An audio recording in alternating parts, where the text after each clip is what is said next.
Okay. I can tell you that I am first and foremost a fiscal conservative. That is the first thing, that I'd like to talk to you about. And as the CEO of a public company, and if you look on any of the public records, and WWE has been public since 1999, you will see a company that has very little debt, and that's just because that's how I also believe that you have to govern your life. You shouldn't, nor should the government spend more than you make. We need to live within, I think, a balanced budget. So my principles are also balanced budget, and we go for a balanced budget amendment. I also don't believe that you can borrow more than you can afford to spend than you can pay back. And so those are very limited and very straightforward principles just from an economic policy that I look at. The Second Amendment, absolutely strongly in favor of, and you've probably heard me tell the story about it. I learned to shoot when I was 8 years old. My dad had a shotgun and a pistol. He wasn't a hunter. He just had it for defense in our home, for protection. He taught me how to shoot, clean the guns, take care of the ammunition, and I grew up having great respect for guns. And I also believe just in limited, government interference in our lives. I think we are a country that's right now being taxed too heavily.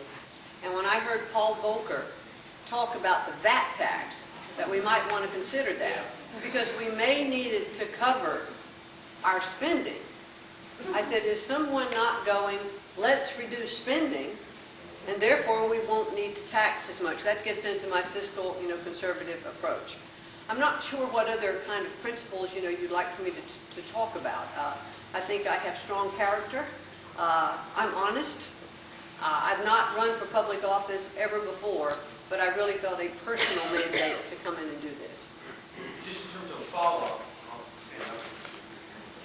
what would be, you answered my question in terms of specific principles, what would be some things that have gone on federally, I don't pick a number 3 or 4, of things that have gone on currently that you, if you had the ability to overturn, what are some of those things that have gone on that you would be willing to overturn that the federal government has been doing that would violate either some of the principles you have or maybe lead us into some others? Well, obviously the first big, obvious one that comes to mind is health care.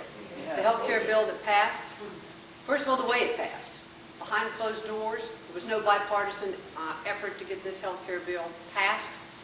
It just was rammed down our throat, I think, on a politically motivated deadline, no other deadline other than politically motivated. And, the majority of Americans have said we want health care reform, but we don't want Obamacare. I think this health care plan that is passed in many areas is being challenged on its constitutionality. First, the mandate that individuals must buy insurance.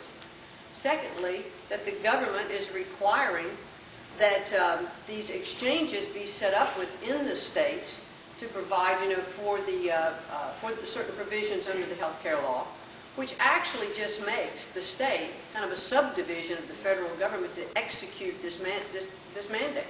Well, that's just wrong. And we're guaranteed our state sovereignty, and I think that's unconstitutional to have that. It doesn't give you a right. It's different if the federal government says, if you set up these exchanges, you'll get X amount of federal funding for it. The state has a choice. It's up to the state. This is mandated the state do this, and if you don't do it, the government will come in and do it for you. I do not believe that that is constitutionally correct, for us in our state. So I'm absolutely opposed to those provisions under the health care. I would like to repeal it. I would like to repeal it and do health care reform in the proper way, in a bipartisan effort, in Congress. The Congress that is coming in this January, the newly elected Congress, we'll have to see if it would have a supermajority to overturn a presidential veto, which I would be expected if we tried to repeal this. However, there are elements of it that can be peeled back. There are funding options for elements of this health care bill, and I think we'd have to look at all of those to see how we proceed. I thought that passed. Everybody in this country, certainly those of us in this room, I would expect, had a really bad taste in our mouths when this health care bill got passed. So that's the biggest one that comes to mind right off the bat. Joe? Thank you. Can you hear me? I can. I don't think this is working, but anyway, let me just say, I've attended a lot, I've heard from Peter Schiff and a lot of other people, but nobody's ever asked that question, even on national television. take 3 or 4 agencies that you will dismantle, and that's the word I'd like to use. There's nobody ever gets close to the word. If you have to use 4, I think I can know at least 2 or 3. But I'm not going to give you my opinion. Well, first of all, do you mean dismantle and do away with? Yes, correct. Okay. I'm not sure that I know an agency should be totally dismantled and done away with until I had an opportunity to look at it more. Some that come to mind, though, that I think would have a first look. One would be the Department of Education. There's about 4,200 employees in the Department of Education. Some federal funding comes from that department, also from 2 or 3 other different departments, to local schools. But honestly, I can't imagine that we need 4,200 people to operate an educational system which has not improved much over the last 30 years. As I said earlier, I'm a strong proponent of state and local educational systems. I do think there has to be a measurement of progress and performance, whether it's a national test and a state test. I do believe in that.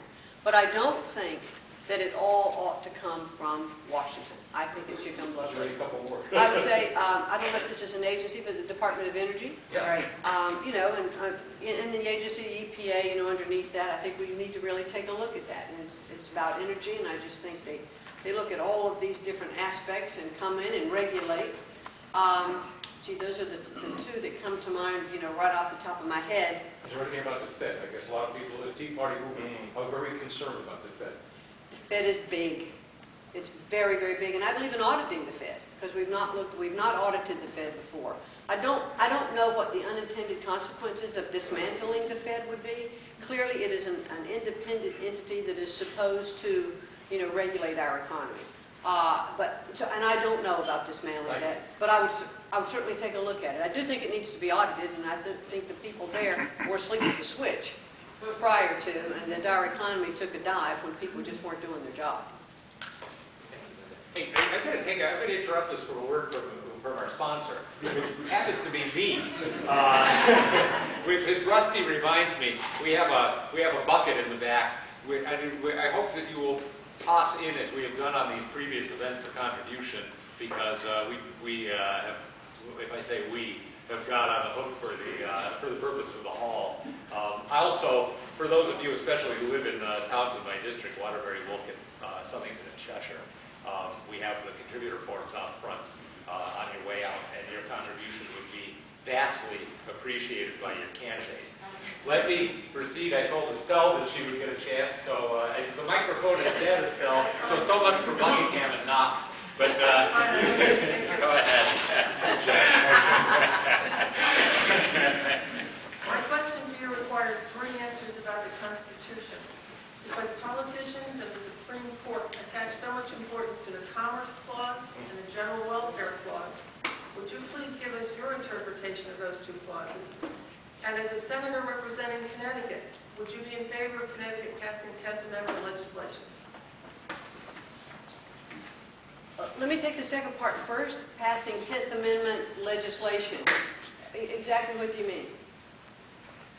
10th Amendment to the Constitution. I know what the 10th Amendment does, but, it guarantees those rights to the states, that haven't been given. There are states that have 10th Amendment resolutions, which simply reiterate what's already in the Constitution. 10th Amendment legislation, we don't have in Connecticut. We don't have something that specifically says that the legislature or the Supreme Court or any part of the state of Connecticut can decide on the constitutionality of whatever comes out of the federal government and whether or not we're going to go along with federal law. So would you be in favor of the legislature of the state of Connecticut passing a law that says that the state of Connecticut has the right to say no to a federal law that they deem unconstitutional? It seems to me to go without saying, because it's granted under the Constitution. If it's not accepted or implied, I, as a United States Senator, will not have any impact on the state legislation. But I clearly, if that is necessary in order for us to rebuff, if you will, some of the federal laws that are coming in, I would say yes. It seems to me it's granted under the Constitution, but I see no downside to doing it. Okay. And the first part, you asked me about the Commerce Clause? Commerce Clause and